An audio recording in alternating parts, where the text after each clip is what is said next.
500 বছরের পুরনো খাজানা যা লুকিয়ে রাখা হয়েছিল ব্যাংকে, আর সেই খাজানা চুরি করতে প্ল্যানিং শুরু করলো একদল চোর। বন্ধুরা, এই মুভিটির নাম দ্য ভল্ট। এখানে চুরির থেকে বেশি ইন্টারেস্টিং হলো চুরির প্ল্যানিংগুলো, যা আপনাকে কয়েক মুহূর্তের জন্য এক অন্য জগতে নিয়ে যাবে। তো আর বেশি দেরি না করে শুরু করি আজকের মুভির গল্প। সিনেমা শুরুতে আমরা সমুদ্রের তলদেশে একটি দৃশ্য দেখতে পাই। 1645 সালে আটলান্টিক মহাসাগরে স্পেনের কাছে একটা জাহাজে আগুন ধরে যায়, আর সেই জাহাজ থেকে একটা বাক্স সমুদ্রে পড়ে যায় আর জলের তলায় তলিয়ে যায়। সময় চলে আসে বর্তমানে। সালটা হলো 2009 সালের সেপ্টেম্বর মাস। দুইজন ডুবুরি খাজানার সন্ধানে সেখানে চলে আসে যেখানে সেই জাহাজটি ডুবে গিয়েছিল। সেখানে তারা একটি সিন্দুক খুঁজে পায়, আর সেটার মধ্যে তারা বেশ কিছু সোনার কয়েন সহ আরো দামি জিনিস উদ্ধার করে। এখন যাকে আপনারা দেখতে পাচ্ছেন তার নাম হলো ওয়াল্টার। ওয়াল্টারের হবি হলো সারা পৃথিবী ঘুরে দুষ্প্রাপ্য সব জিনিস কালেক্ট করা, আর সে ছিল এই মিশনের ক্যাপ্টেন। তবে ওয়াল্টার যে জিনিসটা আজ খুঁজতে এসেছিল সেটা তারা এখনো পায়নি। তাই সে জলের তলায় থাকা জেমসকে আরো বেশ কিছুক্ষণ ভালো করে খুঁজে দেখতে বলে। বেশ কিছুক্ষণ খোঁজার পর জেমস সেই ছোট বাক্সটা খুঁজে পায়, যেটা ওয়াল্টার তাকে খুঁজে বের করতে বলেছিল। জেমস একজন ভালো ডাইভার ছিল, যে অনেক সময় পর্যন্ত শ্বাস আটকে জলের নিচে থাকতে পারত। এই বাক্সটা পেয়ে জেমস এবং ওয়াল্টার খুব খুশি ছিল, তারা সেলিব্রেশন করছিল। তবে ঠিক সেই সময় সেখানে স্প্যানিশ নেভি চলে আসে আর তাদের সবাইকে গ্রেপ্তার করে নেয়। এরপর ইন্টারন্যাশনাল কোর্টে ওয়াল্টারের নামে কেস হয়। টানা 1 বছর ধরে কেস চলার পর কোর্ট বলে সমুদ্রের যে জায়গা থেকে ওই খাজানাগুলো উদ্ধার করা হয়েছে সেটা স্প্যানিশ সরকারের আন্ডারে পড়ে, আর ওয়াল্টার সেখানে খোঁজ চালানোর জন্য আগে থেকে স্প্যানিশ সরকারের কোনো পারমিশন নেয়নি। তাই এই খাজানার মালিক আজ থেকে স্প্যানিশ সরকার। জাজ আরো বলে যেহেতু ওয়াল্টার একজন সম্মানীয় ব্যক্তি আর সে এত দামি একটি খাজানা খুঁজে বের করেছে, এই জন্য তাকে কোনো সাজা দেওয়া হবে না। তবে সে যেন ভবিষ্যতে আর কোনো রকম বেআইনি কাজ না করে। এই রায় শুনে ওয়াল্টারের খুব খারাপ লাগে, কারণ সে অনেক বছর ধরে এই খোঁজ চালিয়েছিল, আর কয়েক মুহূর্তের মধ্যেই তার এতদিনের কষ্ট সব বিফল হয়ে যায়। এরপর ওয়াল্টার তার উকিল মার্গারেটের কাছে যায়। সে তাকে আবার এই কেসটাকে রিওপেন করতে বলে, কিন্তু মার্গারেট তাকে জানিয়ে দেয় এখন আর সেটা সম্ভব নয়। তখন মার্গারেটকে সে বলে ইংল্যান্ডের রানীর সাথে এই ব্যাপারটা নিয়ে কথা বলতে, আর ইংল্যান্ডের রানী তাকে এই কেসটা জিততে সাহায্য করবে। আসলে ওয়াল্টার একটা সময় ইংল্যান্ডের রানীর সাথে একটা ডিল করেছিল, যদি এই খাজানা খুঁজতে গিয়ে সে কোনো বিপদে পড়ে তাহলে ইংল্যান্ডের রানী তাকে সব রকম সাহায্য করবে, আর তার বদলে ওয়াল্টার তাকে এই খাজানার 50% শেয়ার দেবে। মার্গারেট তাকে জানিয়ে দেয় যে রানীর পারমিশন নিয়েই সে তাকে হেল্প করতে এসেছিল, কিন্তু ইন্টারন্যাশনাল কোর্টের রায়ের পর সে আর কোনোভাবেই তাকে হেল্প করতে পারবে না। আর এটা শুনে ওয়াল্টার আরো হতাশ হয়ে যায়। এর পরের সিনে আমরা দেখতে পাই হাই সিকিউরিটির মধ্যে দিয়ে সেই খাজানা ভর্তির ট্র্যাক ব্যাংক অফ স্পেনের ভিতরে নিয়ে যাওয়া হচ্ছে।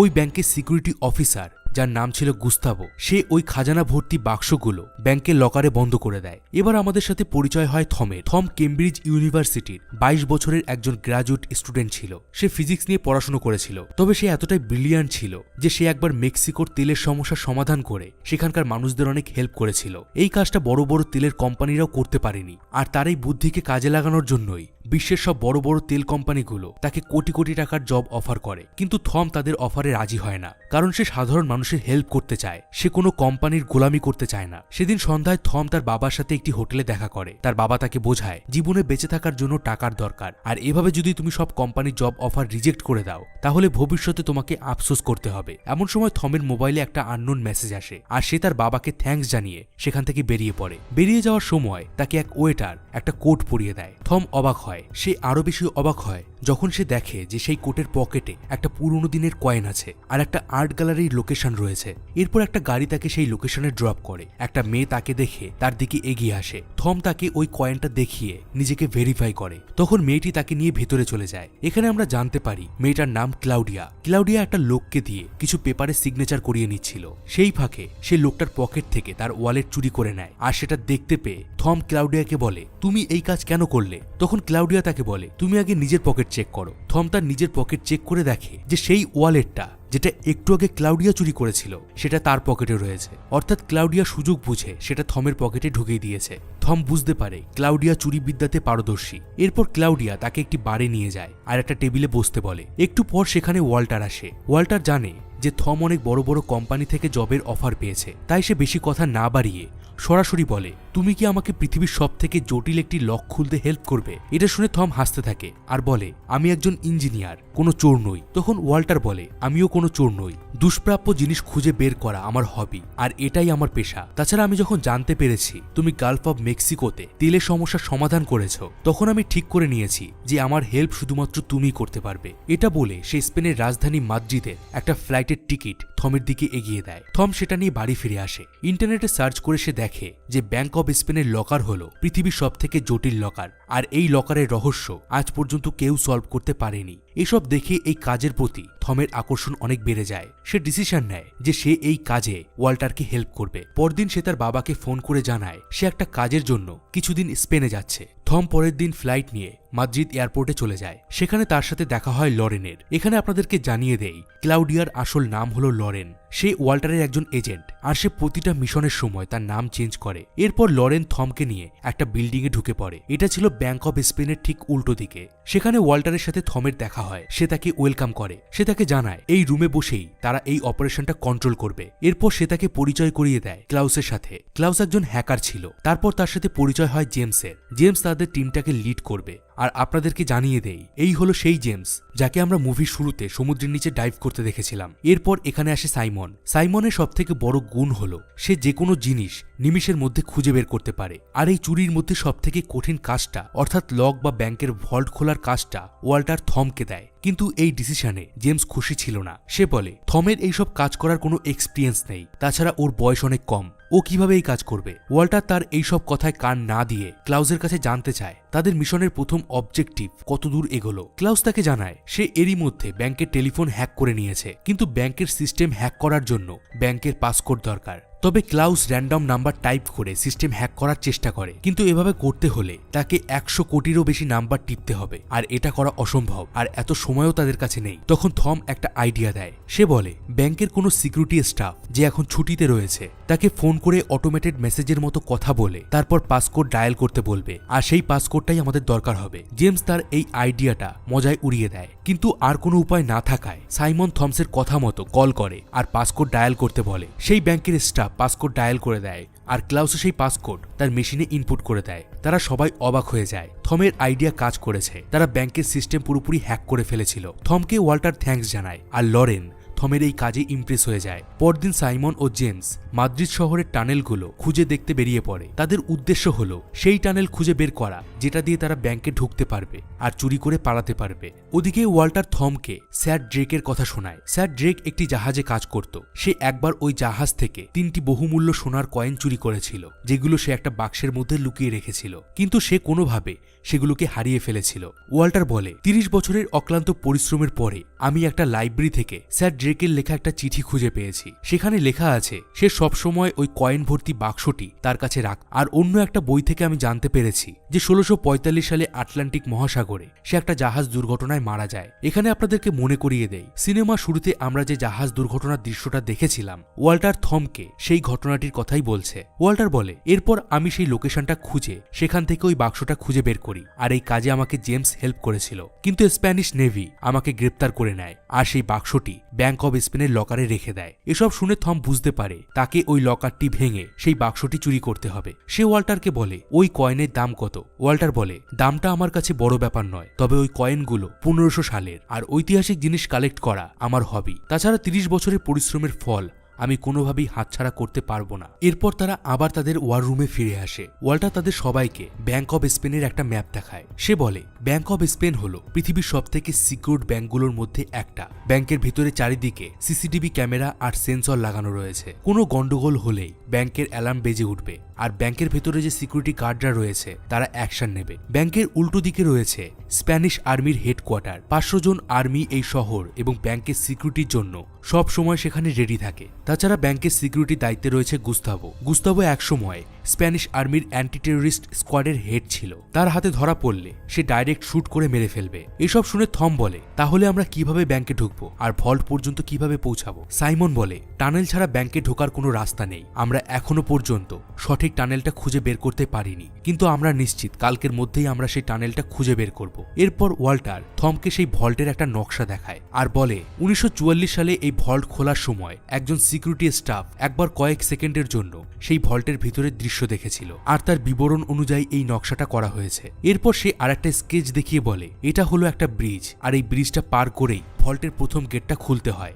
গেট খুলতে গেলে দুটো চাবি আর গুস্তাবোর বুড়ো আঙুলের ছাপ লাগবে আর সেই জিনিসগুলো লরেন কালেক্ট করবে। প্রথম গেট থেকে ভিতরে ঢুকে একটু এগোলেই ভল্টের দ্বিতীয় অর্থাৎ মেইন গেট পড়ে। সেটা খুলতে পারলেই ভল্টের ভেতরে আমরা ঢুকে যেতে পারবো। এরপর জেমস বলে, ভল্টের ভেতরে এমন একটা সিস্টেম বানানো রয়েছে তাতে যদি কেউ ভল্টের ভেতরে ঢুকে যায় তাহলে ব্যাংকের অ্যালার্ম বেজে উঠবে আর ভল্টের গেট বন্ধ হয়ে যাবে। সেই মুহূর্তে ভল্টের ভেতরে যারা থাকবে তারা কেউ বেঁচে থাকবে না। ওয়াল্টার থমকে বলে, তবে এই সিস্টেমটা যে কিভাবে বানানো হয়েছে তা আমরা কেউ জানি না, আর একেই বলে মিরাকেল অফ ইঞ্জিনিয়ারিং। আর সেই সেফটি সিকিউরিটি সিস্টেমটা ব্রেক করাই তোমার কাজ। থম তখন বলে, এগুলো করার আগে আমাকে ওই ভল্টের ভেতরের ছবি দেখতে হবে। কিন্তু ক্লাউস জানায় সে এখনো পর্যন্ত ভল্টের ভেতরের ক্যামেরা হ্যাক করতে পারেনি। সাইমন বলে সে, জেমস আর লরেন কাল ব্যাংকে যাবে আর ক্লাউসের কাজে তারা হেল্প করবে। এরপর সাইমন ব্যাংকের সিকিউরিটি সার্ভিসের গলা করে ব্যাংকের ক্লিনিং স্টাফদের অফিসে ফোন করে আর জানায় যে ব্যাংকের অ্যালার্ম সিস্টেমে কিছু প্রবলেম হয়েছে, তাই সেটার মেইনটেনেন্সের জন্য তারা কাল ব্যাংকে আসবে আর ক্লিনিং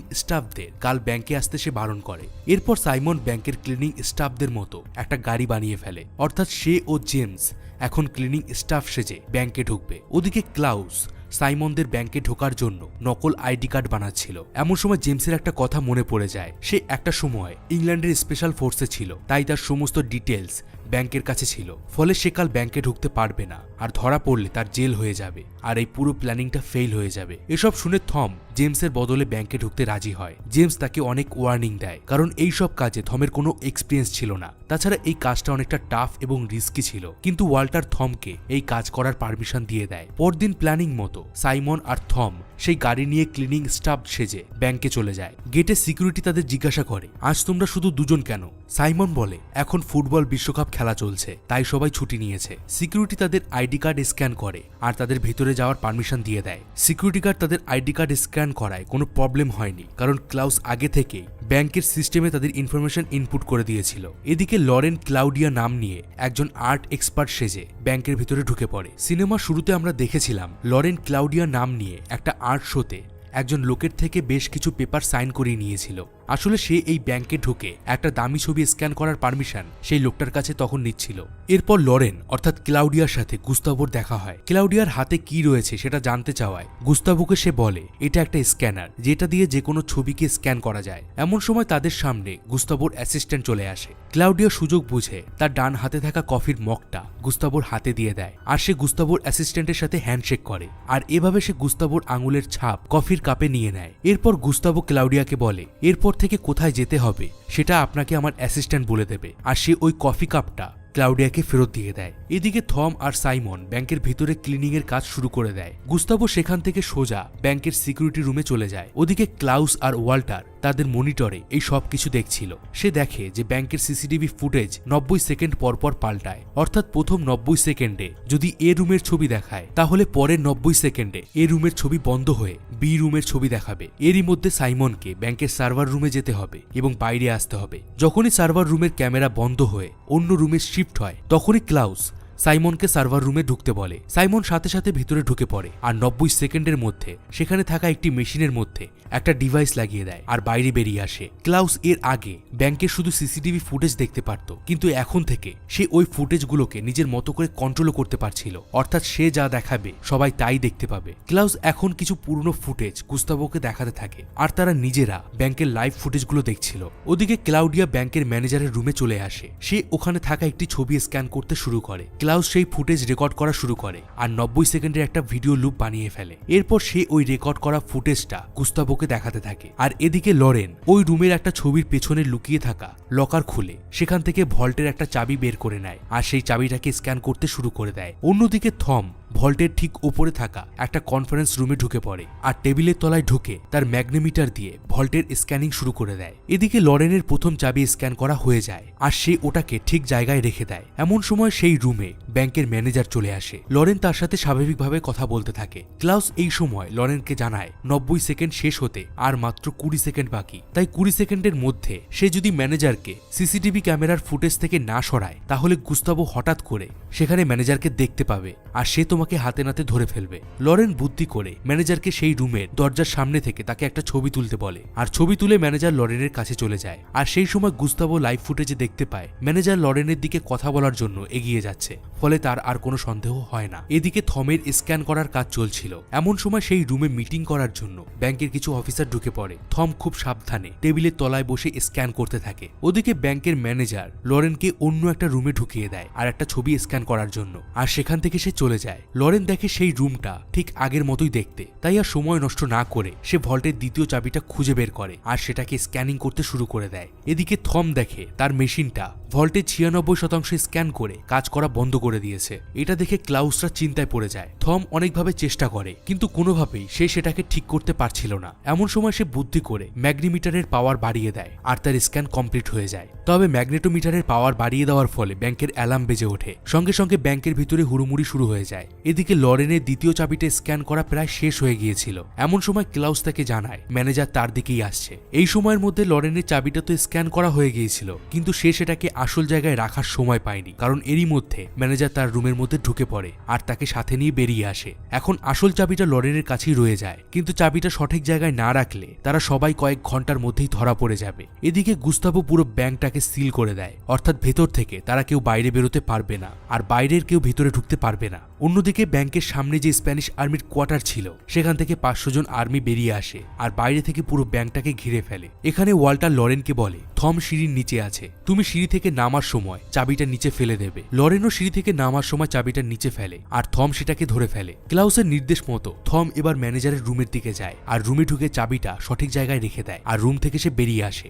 ওদিকে গুস্তাভো অ্যালার্ম বাজার কোনো সঠিক কারণ খুঁজে পায় না। ব্যাংকের সবাই মনে করে ব্যাংকের পাওয়ার সিস্টেমে কোনো গন্ডগোল হওয়ার কারণে এই ঘটনা ঘটেছে, কিন্তু এই কথা সবাই বিশ্বাস করলেও গুস্তাভোর মনে একটা সন্দেহ থেকেই যায়। এদিকে থমরা তাদের সেন্টারে ফিরে আসে। সে তার ম্যাগনেটোমিটার দিয়ে স্ক্যান করা ভল্টের 3D ছবি একটা ডিসপ্লেতে দেখতে থাকে। সে সবাইকে সেই ছবিটা দেখায়, কিন্তু কেউ বুঝতে পারছিল না ভল্টের উপরে থাকা আবছায়া অংশটা কি রয়েছে। বেশ কিছুক্ষণ ধরে দেখার পর থম সেই রহস্য ভেদ করে ফেলে। সে সবাইকে বলে এটা হলো একটা জলের ট্যাঙ্ক, আর যখন কোনো চোর ওই ভল্টের মধ্যে আটকে যাবে তখন ট্যাঙ্ক থেকে জল বেরিয়ে ভল্টের মধ্যে প্রবেশ করবে আর জল বের হওয়ার পথ বন্ধ হয়ে যাবে আর জলে ডুবে সেই চোর মারা যাবে। কিন্তু তারা কিছুতেই বুঝে উঠতে পারছিল না যদি কেউ ভল্টের মধ্যে ঢোকে তাহলে কিভাবে সেই ট্যাঙ্কের জল ভল্টের মধ্যে আসছে। যদি তারা এই জল বন্ধ করতে না পারে তাহলে তারা চুরি করতে পারবে না। এই রহস্যের সমাধানের জন্য তাদের কাছে একটা স্কেচ ছিল যেটার হাফ অংশ আঁকা ছিল না। সবাই সেটা দেখে বলছিল এটা একটা সেনার ছবি, কিন্তু থম ভালো করে দেখে আর পেন্সিল দিয়ে সেটার বাকি অংশটা এঁকে ফেলে। সে বলে এটা হলো লেডি অব জাস্টিসের ছবি যার হাতে দাড়িপাল্লা থাকে। সে আরো বলে ভল্টের নিচে নিশ্চয়ই কোনো ওয়েট কন্ট্রোল মেকানিজম রয়েছে, তাই যখন কেউ ভল্টের মধ্যে প্রবেশ করবে তখন একটা নির্দিষ্ট সময় পর ভল্টের মধ্যে প্রেসারের ফলে ভল্টের দরজা লক হয়ে যাবে আর ট্যাঙ্ক থেকে জল এসে ভল্টের মধ্যে ঢুকে যাবে। আর এটাই হলো ভল্টের মিরাকেল অব ইঞ্জিনিয়ারিং। থমের থেকে এসব শুনে সেখানে থাকা সবাই ইমপ্রেস হয়ে যায়। এই সমস্যার সমাধান কি জানতে চাইলে ওয়াল্টারকে থম বলে সিস্টেমটা তো আমি বলে দিয়েছি, কিন্তু এর সমাধান আমার জানা নেই। পরদিন সাইমন আর জেমস টানেলের মধ্যে ঢুকে পড়ে। তাদের কাজ হলো ভল্টের নিচে থাকা ওয়েট লিফটিং সিস্টেমটা কোথায় আছে সেটা খুঁজে বের করা, কারণ সেটা মাটির নিচেই রয়েছে। বেশ কিছুক্ষণ ধরে খোঁজার পর তারা একটা বিশাল বড় চেম্বারে চলে আসে আর সেখানেই ছিল সেই ওয়েট লিফটিং সিস্টেমটা, অর্থাৎ একটা বড় মাপের দাড়িপাল্লা। এটা দেখে তারা অবাক হয়ে যায়। কপার আর স্টিল দিয়ে এই সিস্টেমটা বানানো হয়েছে। জেমস সেই চেম্বারের কিছু ফটো তোলে আর সেখান থেকে বেরিয়ে পড়ে। ওদিকে থম এই সিস্টেমটাকে কিভাবে কন্ট্রোল করা যাবে সেটা নিয়ে রিসার্চ করছিল।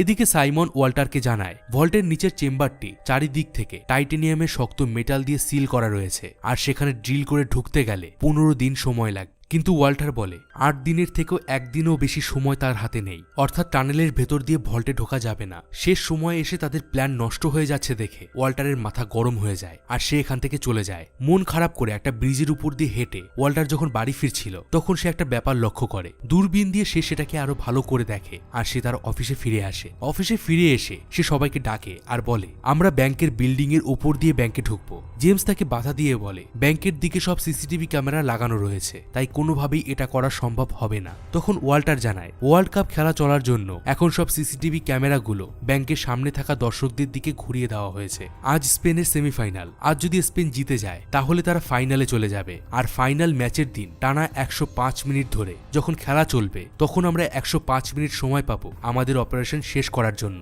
আর এই সময় ব্যাংকের সমস্ত সিসিটিভি ক্যামেরা ওখানে থাকা লোকজনের দিকে ঘোরানো থাকবে, আর আমার বিশ্বাস স্পেন ফাইনালে পৌঁছে যাবে। এরই মধ্যে খবর হয়ে যায় যে স্পেন সেমিফাইনালে জিতে গেছে, অর্থাৎ তারা এখন ফাইনাল খেলবে, অর্থাৎ এখন তারা সবাই ফাইনাল ম্যাচের দিন তাদের এই চুরিটা করবে। কিন্তু থম জানায় যে সে এখনো সেই সিস্টেমটার কোনো সমাধান খুঁজে বের করতে পারেনি, যার সাহায্যে ভল্টের ভিতরে কেউ প্রবেশ করলে ভল্টের ওজনের কোনো পার্থক্য হবে না। ওয়াল্টার তখন তাকে বলে, আমাদের হাতে আরো 2 দিন সময় আছে, আর আমি জানি তুমি এরই মধ্যে একটা সমাধান খুঁজে বের করবে। থম আর সময় নষ্ট না করে তার কাজে লেগে পড়ে। ওদিকে গুস্তাভোর অ্যাসিস্ট্যান্ট দেখে যে তাদের রুমের ভেতরে নোংরা রয়েছে। একজন ক্লিনিং স্টাফকে যখন সে এর কারণ জিজ্ঞাসা করে তখন সে বলে, লাস্ট 2 দিন ধরে আমরা ব্যাংকেই আসিনি, কারণ আমাদের ব্যাংক থেকে ফোন করে ব্যাংকে আসতে বারণ করা হয়েছিল। এটা শুনতে পেয়ে পাশে দাঁড়িয়ে থাকা গুস্তাভো চিন্তায় পড়ে যায়। সে বুঝতে পারে পরশুদিন যে 2জন ক্লিনিং স্টাফ ব্যাংকে এসেছিল তারা নকল ছিল, আর তারাই ব্যাংকের মধ্যে এমন কিছু করেছিল যার ফলে ব্যাংকের অ্যালার্ম বেজে উঠেছিল। এরপর সে ব্যাংকের সিকিউরিটির কাছ থেকে ওই 2জন ক্লিনিং স্টাফদের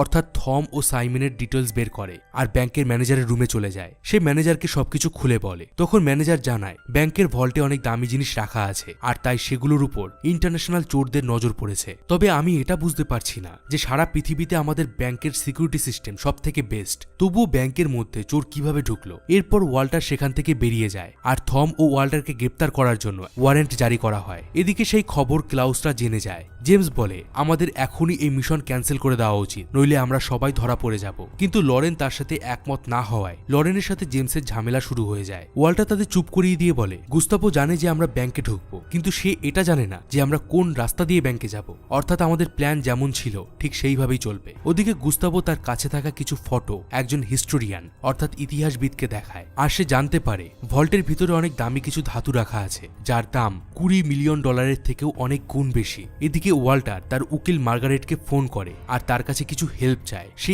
এর বদলে তার মিশনে পাওয়া জিনিসের 50% অফার করে। ওয়াল্টার কি হেল্প চেয়েছিল সেটা আমরা একটু পরেই জানতে পারবো। গুস্তাভো এদিকে ব্যাংকের সিকিউরিটি নিয়ে ব্যাংকের ম্যানেজারের সাথে কথা বলছিল। এমন সময় তার অ্যাসিস্ট্যান্ট তাকে ফোন করে সিসিটিভি রুমে যেতে বলে। সেখানে তারা গেলে সে বলে, আমি চোরদের ডিটেলস স্পেন সরকারের সাথে শেয়ার করেছিলাম, আর কিছুক্ষণ আগে আমি খবর পেয়েছি ইন্টারপোল এজেন্ট অর্থাৎ ইন্টারন্যাশনাল পুলিশরা কয়েক ঘন্টা আগেই ওই 2জন চোরকে অ্যারেস্ট করেছে। তবে এই খবর শোনার পরেও গুস্তাভোর মনে সন্দেহ থেকেই যায়, তাই সে ব্যাংকের সিকিউরিটি আরো 10 গুণ বাড়িয়ে দেয়। এখানে আপনাদেরকে জানিয়ে দেই, একটু আগে ওয়াল্টার মার্গারেটকে হেল্প হিসাবে কিছু মিথ্যে কথা বলতে বলেছিল, আর মার্গারেট তার কথা অনুযায়ী নিজের নেটওয়ার্ক ব্যবহার করে এই মিথ্যে ঘটনাটি ছড়িয়ে দিয়েছিল যে ব্যাংক অফ স্পেনে যে 2জন চোর ঢুকেছিল তারা গ্রেপ্তার হয়ে গেছে, অর্থাৎ গুস্তাভোদের কাছে যে খবরটা ছিল সেটা ছিল পুরোপুরি মিথ্যে। এদিকে থম ভল্টের সিকিউরিটি সিস্টেম নিয়ে রিসার্চ করতে করতে প্রায় ডিপ্রেশনে চলে যায়। লরেন এটা বুঝতে পারে, তাই তাকে নিয়ে সে একটা বারে যায়। সেখানে তারা বেশ কিছুক্ষণ এনজয় করে, তারা নিজেদের মধ্যে গল্প করছিল। এমন সময় থম লক্ষ্য করে যে ওয়েটার ড্রিঙ্কের গ্লাস ঠান্ডা করার জন্য লিকুইড নাইট্রোজেন স্প্রে করছে। এটা দেখে থমের মাথায় একটা আইডিয়া আসে। অফিসে ফিরে এসে সে সবাইকে একটা পরীক্ষা করে দেখায়। সে প্রথমে একটা ছোট্ট ওজন মাপার যন্ত্রের মধ্যে নাইট্রোজেন স্প্রে করে, তারপর সেটার মধ্যে ওয়েট চাপায়, কিন্তু দেখা যায় সেই ওজন মাপার যন্ত্রের কাঁটা একটুও নড়ছে না। এটা দেখে সবাই অবাক হয়ে যায়। কারণ হিসাবে সে জানায় লিকুইড নাইট্রোজেন স্প্রে করার ফলে সেই ওয়েট মাপা যন্ত্রে সাধারণ ধর্ম লোপ পেয়ে যায়, অর্থাৎ একটা নির্দিষ্ট সময় পর্যন্ত সেটা আর কোনো জিনিস মাপতে পারবে না, অর্থাৎ সেটা স্থির অবস্থায় থাকবে। থম এটাও জানায় যে এই পরীক্ষা ছোট থেকে বড় সব ধরনের মাপক যন্ত্রের জন্য সমানভাবে কাজ করবে। অর্থাৎ ভল্টের নিচে যে ওয়েট লিফটিং সিস্টেম রয়েছে সেখানেও এই প্রক্রিয়া প্রয়োগ করা যাবে। সাইমন তাকে জিজ্ঞাসা করে এর জন্য ঠিক কত পরিমাণ লিকুইড নাইট্রোজেন দরকার হবে। থম জানায় প্রায় 500 লিটার। তখন ঠিক হয় সাইমন সেই নাইট্রোজেন জোগাড় করবে আর সে ভল্টের নিচের চেম্বার থেকে সেখানে নাইট্রোজেন স্প্রে করবে। লরেন, জেমস ও থম ভল্টের ভেতরে ঢুকবে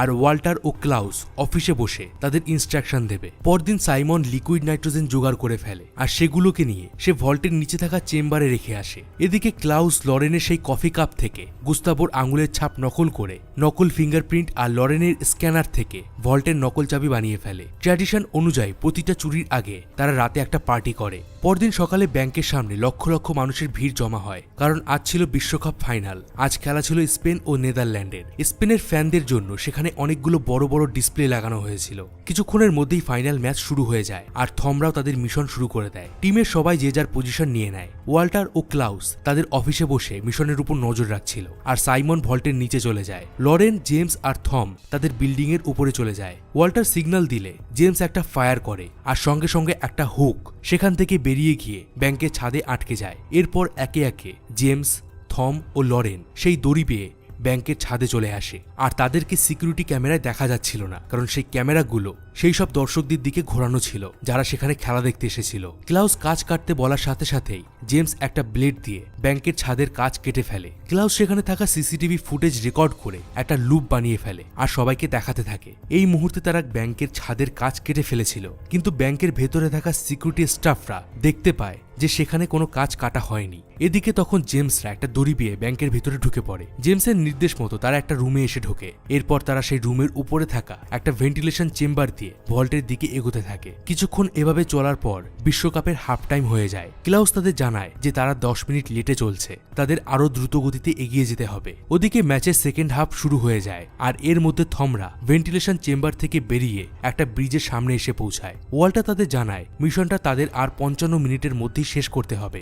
ব্রিজ পার করার জন্য জেমস তার ব্যাগ থেকে একটা ফোল্ডিং মই বের করে আর সেই ব্রিজটার উপরে সেট করে দেয়। প্রথমে লরেন সেটা বেয়ে ওপারে চলে যায়। থম কিছুটা এগিয়ে ঘাবড়ে যায়। লরেন তখন তাকে সামনের দিকে তাকিয়ে এগিয়ে যেতে বলে আর এভাবে থম ব্রিজ পার করে ফেলে। জেমস প্রায় ব্রিজের শেষ প্রান্তে পৌঁছে গিয়েছিল, কিন্তু এমন সময় মইটা স্লিপ খেয়ে নিচে পড়ে যায়। থমস হাত বাড়িয়ে সাথে সাথে জেমসকে ধরে ফেলে আর অনেক কষ্টে তাকে উপরে তুলে নেয়। তবে এই কাজের জন্য জেমস তাকে থ্যাঙ্কস জানায় না। জেমসরা এখন ভল্টের বাইরের গেটের সামনে রয়েছে। এই গেটটা খুলতে গেলে 5টি সংখ্যার একটা কোড দরকার হয়, যেটা ক্লাউস হ্যাক করে তাদেরকে জানাবে। তবে এই কোডটা 30 মিনিট পর পর চেঞ্জ হয়। 30 মিনিটের মধ্যে সঠিক কোড বলতে না পারলে তাদের আরো 30 মিনিট ওয়েট করতে হবে। তবে ক্লাউস নিজের বুদ্ধি দিয়ে সঠিক সময়ের মধ্যে সেই কোডটা হ্যাক করে ফেলে আর জেমসদের সেটা জানিয়ে দেয়। আর জেমসরা সেটা মেশিনে এন্টার করতেই গেটটা খুলে যায়। ওদিকে গুস্তাভো সেই সব ফুটেজগুলো দেখতে পাচ্ছিল যেগুলো ক্লাউস তাদের দেখাচ্ছিল। এমন সময় জেমসরা সামনের দিকে এগিয়ে যায়। তাদের সামনে এখন ভল্টের মেইন গেট ছিল। ওই গেটটা খুলতে হলে গুস্তাভোর আঙুলের ছাপ দরকার হবে। লরেন তখন নকল আঙুলের ছাপ দিয়ে মেশিনে প্রেস করে আর এরপর তারা ক্লাউসের বানানো চাবি দিয়ে ভল্টের লক খুলে ফেলে। সঙ্গে সঙ্গে ভল্টের দরজা খুলে যায় আর এখন তাদের সামনে সেই বাক্সগুলো ছিল যেগুলো ওয়াল্টার সমুদ্রের তলা থেকে খুঁজে পেয়েছিল। তবে তারা সরাসরি ভল্টের মধ্যে ঢোকে না, কারণ ভল্টের নিচে থাকা ওয়েট লিফটিং মেকানিজমকে ফ্রিজ না করলে ভিতরে ঢুকলে ভল্টের অ্যালার্ম বেজে যাবে আর তারা ধরা পড়ে যাবে।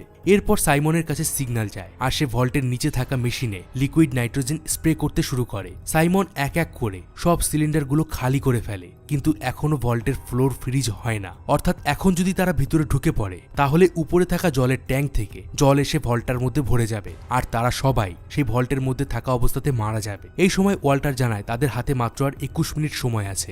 জেমস হতাশ হয়ে ফিরে আসছিল। এমন সময় থম দেখে ভল্টটা আস্তে আস্তে ফ্রিজ হচ্ছে। এটা দেখে তারা সবাই খুশি হয়ে যায়। প্রথমে থম ভিতরে ঢুকে যায় এটা টেস্ট করতে যে অ্যালার্ম বাজছে কিনা, কিন্তু অ্যালার্ম না বাজলে বাকি দুজনে ভিতরে ঢুকে যায় আর সেখানে থাকা বাক্সগুলো খুলে ভিতরে থাকা কয়েনের বাক্সটা খুঁজতে থাকে। এদিকে গুস্তাভো সিসিটিভি ফুটেজে অস্বাভাবিক কিছু লক্ষ্য করে। সঙ্গে সঙ্গে সেই সিকিউরিটিকে সে ওই জায়গায় পাঠিয়ে দেয় যেখান থেকে থমরা ব্যাংকে ঢুকেছিল। গার্ডরা জানায় বিল্ডিং এর ছাদে একটা জানলা খোলা আছে, কিন্তু গুস্তাভো তার স্ক্রিনে দেখতে পায় কোনো জানালা খোলা নেই। মুহূর্তের মধ্যেই সে বুঝে যায় যে তাদের ক্যামেরা হ্যাক করা হয়েছে। এদিকে লরেন সেই কয়েনের বাক্সটা খুঁজে পায়। ওয়াল্টার তাদের বলে গুস্তাভো জেনে গেছে যে তোমরা ব্যাংকের ভিতরে ঢুকেছ। থমরা বুঝে যায় তাদের এখনই ভল্ট থেকে বেরিয়ে যেতে হবে, না হলে তারা জলে ডুবে মারা যাবে। তবে লরেন যখন বেরোতে যাচ্ছিল ঠিক সেই সময় জেমস তাকে বাধা দেয় আর তাদের দিকে বন্দুক তাক করে। এরপর লরেনকে সেই কয়েনের বাক্সটা দিয়ে দিতে বলে। তারা সবাই অবাক হয়ে যায়। জেমস এরকম কেন করছে সেটা তারা বুঝতে পারছিল না। কারণ জানতে চাওয়ায় জেমস বলে, আমি এখনো ব্রিটিশ আর্মির স্পেশাল ফোর্সের হয়ে কাজ করি। আমি এই কয়েনের জন্য এতদিন ওয়াল্টারের সাথে কাজ করেছি। এদিকে ভল্ট গরম হতে শুরু করে আর ভল্টের ভেতরে থাকা অ্যালার্ম বেজে ওঠে। গুস্তাভো তখন কনফার্ম হয়ে যায় যে ব্যাংকের ভল্টের ভেতরে কেউ রয়েছে, আর সে তখনই ব্যাংকের বাইরে থাকা স্প্যানিশ আর্মিদের ব্যাংকে ঢুকতে অর্ডার দেয়। লরেন ও থম তখন কুইক ডিসিশন নেয় আর কয়েনের বাক্স জেমসকে দিয়ে ভল্টের গেট দিয়ে বাইরে বেরোনোর জন্য লাফ দেয়। কিন্তু তার আগেই ভল্টের মেইন দরজা বন্ধ হয়ে যায় আর তারা ভল্টের মধ্যে আটকা পড়ে। তারা কেউ বুঝতে পারছিল না এখন তারা কি করবে, কারণ জলে ডুবে গেলে তারা কিভাবে বাইরে বেরোবে সেটার কোনো উপায় তাদের জানা ছিল না। কয়েক সেকেন্ডের মধ্যেই ভল্টের ভেতরে জল ঢুকতে শুরু করে। জেমস একজন এক্সপার্ট ডাইভার ছিল, তাই সে ডাইভ করে ভল্টের ভেতরে যে পাইপ দিয়ে জল ঢুকছিল সেটা দিয়ে সে বাইরের দিকে বেরিয়ে যায়। এদিকে ওয়াল্টার থমদের বাঁচানোর জন্য ব্যাংকে কল করতে যাচ্ছিল, কিন্তু থম জানায় কল করে কোনো লাভ হবে না। যতক্ষণ না পর্যন্ত ভল্ট পুরোপুরি জলে ভরে যাচ্ছে ততক্ষণ পর্যন্ত ভল্টের জল বাইরে বেরোবে না। থম তখন মাথা ঠান্ডা করে এই বিপদ থেকে বাঁচার একটা উপায় খুঁজতে থাকে। সে দেখে ভল্টের উপরে কোনো সেন্সর নেই, তাহলে ভল্টের ভেতরে জল ভরে গেলে কিভাবে ভল্ট বুঝবে যে জল ভরে গেছে? আর ভল্ট যদি সেটা বুঝতে না পারে তাহলে ভল্টটা ফেটে যাবে। এমন সময় থমের মাথায় আসে যখন ভল্ট পুরোপুরি জলে ভরে যায় তখন ভল্টের মধ্যে একটা নির্দিষ্ট ওজনের পরিমাপের ফলে ভল্টের ভেতরে জল আসা বন্ধ হয়ে যায় আর ভল্টের ভেতরের জমা জল বাইরে বেরিয়ে যায়। থম তখন সাইমনকে বলে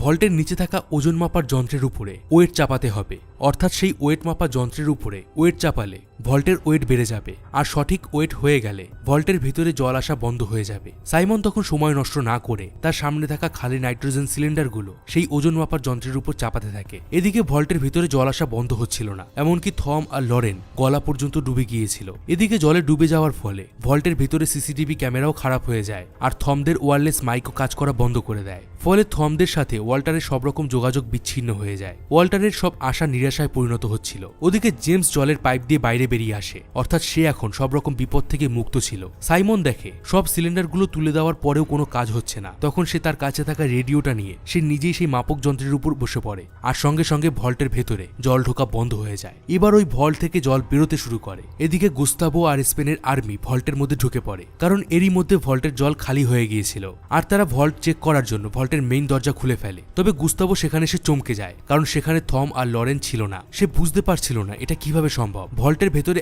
আটকা পড়া মানে নিশ্চিত মৃত্যু। গুস্তাভো এসব চিন্তা করতে করতে বাইরে বেরিয়ে আসে। এমন সময় সে উপর থেকে ফোঁটা ফোঁটা জল পড়তে দেখে উপর দিকে তাকায় আর তখন সে বুঝতে পারে থমরা ভেন্টিলেশন পাইপ দিয়ে পালিয়েছে। তবে তারা এখনো ব্যাংকের ভেতরেই আছে, কারণ ব্যাংকের বাইরে ছিল আর্মিরা। গুস্তাভো তখন কল করে পুরো ব্যাংক সিল করে দেয় আর আর্মিদের ব্যাংকের ভেতরে ভালো করে সার্চ করতে বলে। স্পেন আর নেদারল্যান্ডের ম্যাচের ফুল টাইম শেষ হয়ে যায়, কিন্তু এখনো পর্যন্ত কেউ গোল করতে পারেনি। ফলে খেলা এক্সট্রা টাইমের দিকে এগিয়ে যায়। এদিকে দেখা যায় থম ও লরেন ভেন্টিলেশন পাইপ দিয়ে সামনের দিকে এগিয়ে যাচ্ছে। ওদিকে ক্লাউস তার মনিটরে থমদের মাইকের সিগন্যাল পেয়ে তাদের সাথে কথা বলার চেষ্টা করে। থম তখন সাড়া দেয় আর এটা শুনে ওয়াল্টার ও ক্লাউসের মনে আবার আশা ফিরে আসে। থমরা ঠিক আগের রাস্তা দিয়ে সেই ঘরে এসে ঢোকে যেখান দিয়ে তারা ভেন্টিলেশনে ঢুকেছিল। তবে বাইরে যাওয়ার রাস্তা এখন পুরোপুরি বন্ধ ছিল। এই সময় লরেনের মনে পড়ে যায় ম্যানেজারের রুমে একটা জানলা আছে। ম্যানেজার তার চেম্বারে বসে সিগারেট খেত আর এই কারণে সে একটা জানলা সবসময় খুলে রাখত। এরপর তারা সেই রুম থেকে বেরিয়ে ম্যানেজারের রুমের দিকে দৌড়ায় আর এই ছবিটা গুস্তাভো দেখে ফেলে। এবার স্প্যানিশ আর্মিও তাদের পিছু নেয়। থম আর লরেন এবার সোজা ম্যানেজারের রুমে ঢুকে পড়ে। কিছুক্ষণ পর গুস্তাভো সেই রুমে ঢুকে দেখে যে জানলা খোলা। সে বুঝে যায় যে থমরা সেই জানলা দিয়েই পালিয়েছে। তবে গুস্তাভো এখনো হার মানে না। সে আর্মিদের অর্ডার দেয় থমদের যেভাবেই হোক খুঁজে বের করতে, কিন্তু নিচে কয়েক লক্ষ লোক খেলা দেখছিল। এর মধ্যে দুজনকে খুঁজে বের করা প্রায় অসম্ভব ছিল। আর এরই মধ্যে থম আর লরেন ওই ভিড়ের মধ্যে মিশে গেছে আর তারা তাদের জামা খুলে ফেলেছিল। ভেতরে তাদের স্পেনের জার্সি পরা ছিল, অর্থাৎ তারা এখন পুরোপুরি ক্রাউডের সাথে মিশে গিয়েছিল। আর্মিও তাদের আর সহজে খুঁজে পাবে না। খেলার ঠিক শেষ মুহূর্তে একটা সময় স্পেন একটা গোল দিয়ে দেয় আর সমস্ত ক্রাউড আনন্দে উত্তেজিত হয়ে ওঠে, অর্থাৎ তাদের দেশ ফুটবল বিশ্বকাপে জিতে গিয়েছিল। স্পেন আর্মি সেই ভিড়ের মধ্যে পুরোপুরি আটকে যায় আর এই সুযোগে থম আর লরেন সেখান থেকে পালিয়ে যায়। ওদিকে ওয়াল্টার মার্গারেটের সাথে দেখা করতে আসে। মার্গারেট তাকে জানায় সে যেন দূরে কোথাও লুকিয়ে পড়ে, কারণ পুলিশ তাকে খুঁজছে আর তার কাছে সেই কয়েনের বাক্সটা নেই। ওয়াল্টার বুঝে যায় জেমস আর মার্গারেট এক হয়ে ব্রিটিশ সরকারের হয়ে কাজ করছিল, কারণ সে আন্দাজা করতে পারছিল জেমস ওই কয়েনের বাক্সটা নিয়ে মার্গারেটের হাতেই তুলে দিয়েছে। এরপর ওয়াল্টার ওখান থেকে বেরিয়ে আসে। এর পরের দৃশ্যে আমরা দেখতে পাই জেমস ও মার্গারেট সেই কয়েনগুলো নিয়ে একজন এক্সপার্টের কাছে এসেছে। সেই লোকটি কয়েনগুলো পরীক্ষা করে আর তাদেরকে বলে এর মধ্যে প্যারিসের আইফেল টাওয়ারের লোকেশন দেওয়া আছে আর এগুলো দেখে মনে হচ্ছে যে এগুলো নকল কয়েন। মার্গারেট বুঝে যায় ওয়াল্টার তাদের ঠকিয়েছে, আর সুযোগ বুঝে তাদের টিমের মধ্যে কেউ ওই কয়েনগুলো পাল্টে দিয়েছে। এদিকে থমরা একটা পুলের কাছে পার্টি করছিল, আর দেখা যায় ওয়াল্টারের কাছে সেই আসল কয়েনগুলো রয়েছে। থম তাকে জিজ্ঞাসা করে জেমস তাদের ধোকা দেবে সে কি করে বুঝেছিল, আর কয়েনগুলো কে পাল্টে দিয়েছে। ওয়াল্টার তাকে বলে জেমস তার দেশ অর্থাৎ ব্রিটেনকে সবথেকে বেশি ভালোবাসে, আর সে ব্রিটেনের আর্মি ছিল, ফলে আমি নিশ্চিত ছিলাম যে সে তার দেশকে ধোকা দেবে না। তাই প্রথম থেকেই আমার জেমসের উপর সন্দেহ ছিল। আর কয়েনের উত্তরে লরেন তাকে ইশারা করে, কারণ এরই মধ্যে লরেন তার রিস্ট ওয়াচটাকে গায়েব করে দিয়েছিল, আর সে বুঝতেও পারেনি, অর্থাৎ কয়েনগুলো সেই পাল্টে দিয়েছিল। এখানে আপনাদেরকে জানিয়ে রাখি, পুরো মিশনের মধ্যে সময় করে ওয়াল্টার 3টে নকল কয়েন বানিয়ে নিজের কাছে রেখে দিয়েছিল, যেগুলো বর্তমানে জেমসদের কাছে আছে। থমদের কাছে যে আসল কয়েনগুলো ছিল সেগুলোর মধ্যেও একটা একটা করে লোকেশন দেওয়া ছিল। ক্লাউস সার্চ করে জানায় যে সেটা লন্ডনের একটা ব্যাংকের। আর কিছুদিন পর তারা আবার একটা নতুন মিশন শুরু করে দেয়, আর আমরা দেখি লরেন আবার একটা নতুন নাম নিয়ে ব্যাংক অফ ইংল্যান্ডে পৌঁছে গেছে। আর এখানেই মুভিটা শেষ হয়ে যায়। তো বন্ধুরা, কেমন লাগলো এই মুভিটা আমাকে কমেন্ট বক্সে অবশ্যই জানান। যদি ভিডিওটা ভালো লেগে থাকে আর আপনারা এরকম নতুন নতুন চুরির মুভি দেখতে চান, তাহলে সেটা আমাকে কমেন্ট বক্সে অবশ্যই জানান। ভিডিওটা অবশ্যই একটি লাইক করে দিন আর বন্ধুদের সঙ্গে শেয়ার করে দিন। আবার ফিরবো কিছু অসাধারণ মুভির গল্প নিয়ে। ততদিন ভালো থাকবেন, সুস্থ থাকবেন।